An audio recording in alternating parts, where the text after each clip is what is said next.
kalooban niya, kung ano yung nasa Bible, susundin natin. Hindi po natin magagawa yan, mga kapatid, pag wala ang Holy Spirit.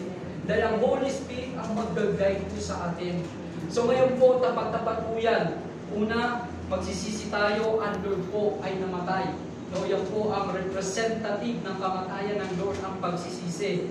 Ang Lord nilibig, tayo naman magpapabautismo po sa pangalan ni Jesus. Gusto ko lang po linawin po, no? Pag nagpabautismo, hindi po yan na religion, no? Hindi po religion yan, mga kapatid, na nakala natin, naalisin sa ating religion. Hindi po. Dahil yan po ay relationship natin sa Lord. Relasyon po natin yan, mga kapatid, na magbibigay sa atin para tayo po talaga ay makasigurado na sa langit po ang tungo natin.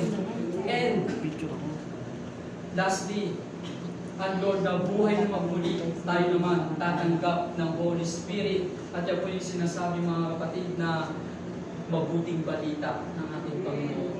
So, sa oras po ito, nasabi ko na po, kung ano po yung pinapasabi ng Lord, hindi ko na po pahabain pa. Sana ay talagang huwag na po tayo mag-take a chance na hindi maniwala. Maniwala po tayo. Sabi ko nga kanina, hindi natin alam kung kailan, paano, saan, ang buhay natin parang sinihan yan, mga kapatid eh. Di ba yung sinihan, may mga mababasa kayo doon sa gilid, yung mga nakasign, parang yung now showing, next picture, and ano yung sunod doon? Now showing, ano na blockbuster na sa kanya sabi. So yung po, no, yung next picture, coming soon, and now showing, tatlo yan, mga kapatid. Hindi natin alam, yung next picture pala na yan, tayo na pala yan. Yung coming soon,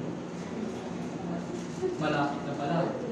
So, yung now showing, yan na, tayo na ngayon ang pinapanood, mga kapatid. Kaya makasiguro tayo, siguraduhin natin na talagang langit ang tungo natin. So, yun lamang po, at pagpalain tayo ng ating Panginoon. Sige po, tayo.